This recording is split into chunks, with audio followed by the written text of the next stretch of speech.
Здравейте, деца! Аз съм вашия йога учител.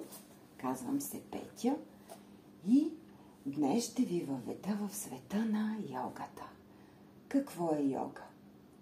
Чрез йогата ние можем да се превърнем в различни животни, в различни предмети. Чрез йогата, освен това, можем да станем много здрави, много силни, много по-внимателни един към друг, да бъдете толерантни един към друг и да бъдете внимателни тук в нашия йога час. И така. Другото важно правило е, важно нещо в нашия йога урок е да си спазваме правилата на нашата група. А те какви са? Първо, да бъдем седнали на нашите йога килимчета, да имаме достатъчно място, да имате достатъчно място един между друг, за да можете да си направите правилно упражненията и да бъдете тихи и внимателни. И така, нека започнем.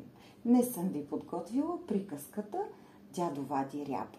Аз знам, че вие много я обичате и днес ще я видите по един различен начин, а именно по йога начина. Дядо Белобради ряпа взе да вади. Дърпа и опъва. Дърпа, дърпа, дърпа. Дърпа и опъва. Ряпата опъва, но тя не се поклаща. Дядото вика бабата: "Бабо, бабо!" Тича бързо бабата и се хваща за дядото. Дърпат и опъват. Дърпат, дърпат, дърпат. Дърпат и опъват. Ряпата опъват, но тя не се поклаща. Бабата вика внучката: "Внучке, внучке!" Идва бързо внучката и се хваща за бабата. Дърпат и опъват. Ряпата опъват. Дърпат, дърпат, дърпат. Дърпат и опъват, но тя не се поклаща. Внучката вика: "Шаро, кученцето Шаро!" Идва бързо Шаро.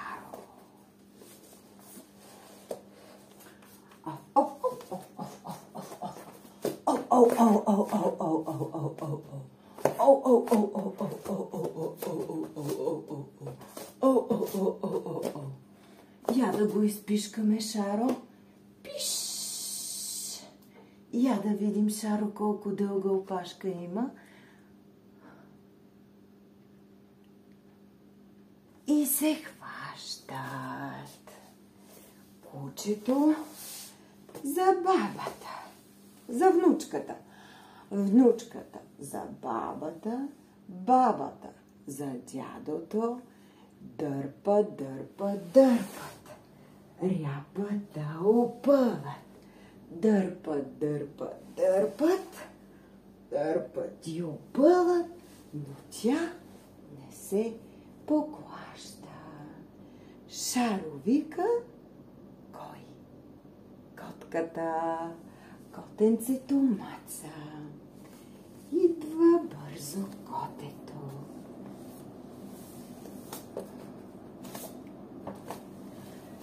Мяу, мяу, мяу, мяу, мяу, мяу, мяу. Мяу, мяу, мяу, мяу, мяу, мяу, мяу, мяу. Какво има котката? Има дълга опашка. Я да видим колко ни е дълга опашката на котето. Ето толкова дълга. Браво! И се хващат. Котката за кучето. Кучето за внучката.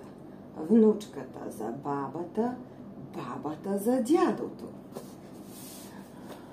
Дърпат, дърпат, дърпат.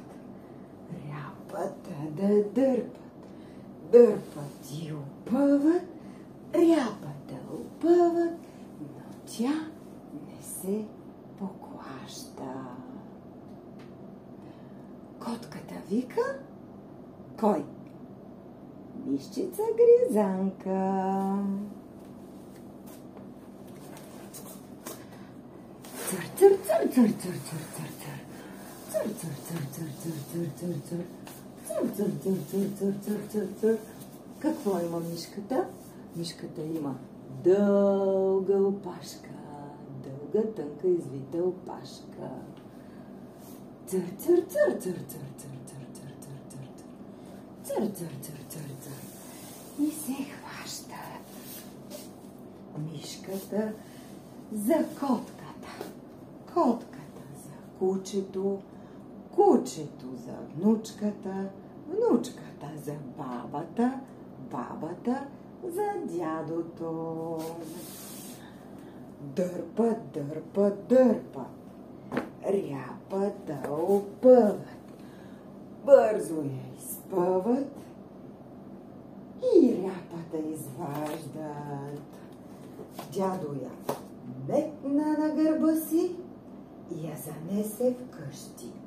А баба сготви вкусна супа за всичките тях. И яли пили цяла седмица. А сега, тъй като имаме още малко време, искам да ви попитам, вие обичате ли пица? Да, всички деца знам, че обичат пица. И аз обичам пица. Хайде тогава да си направиме пица. Сега ще ви покажа как ще си направиме пица. Ето това е нашето парче пица.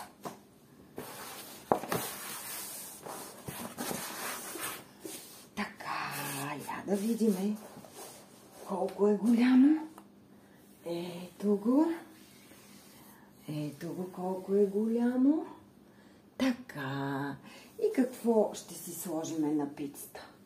Първо ще помажем едното крайче с зехтин. Ще помажем другото крайче с зехтин. Ще помажем и третото крайче с зехтин. Така. А сега какво ще сложим отгоре? Домати. Точно така. Сега ще сложим домати. Мажем, мажем, мажем. Мажем с домати. Мажем, мажем, мажем, мажем. Мажем хубаво с домати. Мажем и на това краче, и на това крайче, и на третото крайче. А сега какво искате да сложиме на пицата? Аз предлагам малко шунка. Режем, режем, режем, режем шунка. Слагаме, слагаме, слагаме.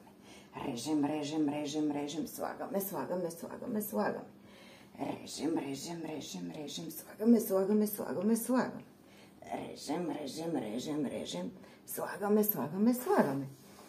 И подредихме парчето хубаво с шунка. Нещо друго предлагате ли да посолим? Да сложим? Да, да посолим. Добре. Щеп. Щеп да вземем малко сол.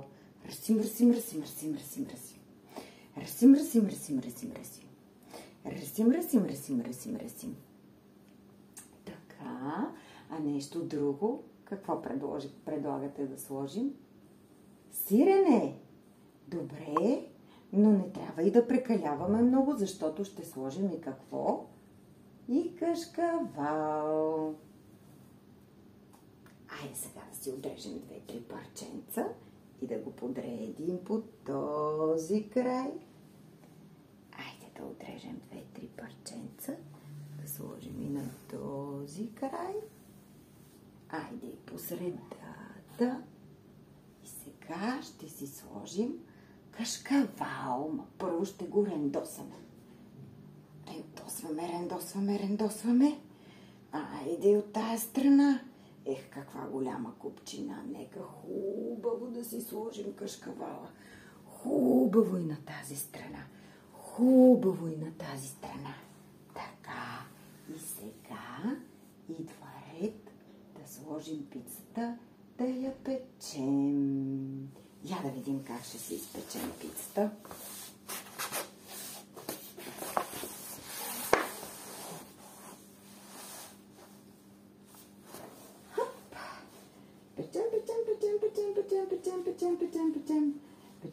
Печем. Май не сме затворили фурната. Я да видим. Хоп.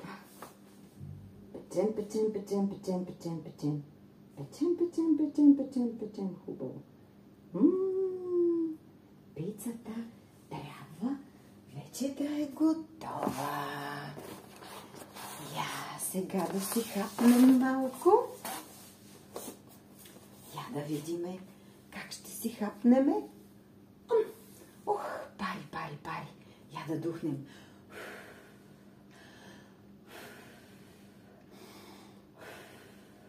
Я да пробваме.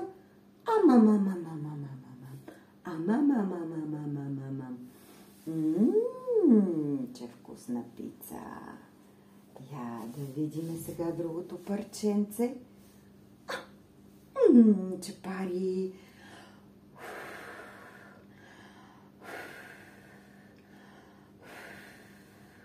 Я да пробваме.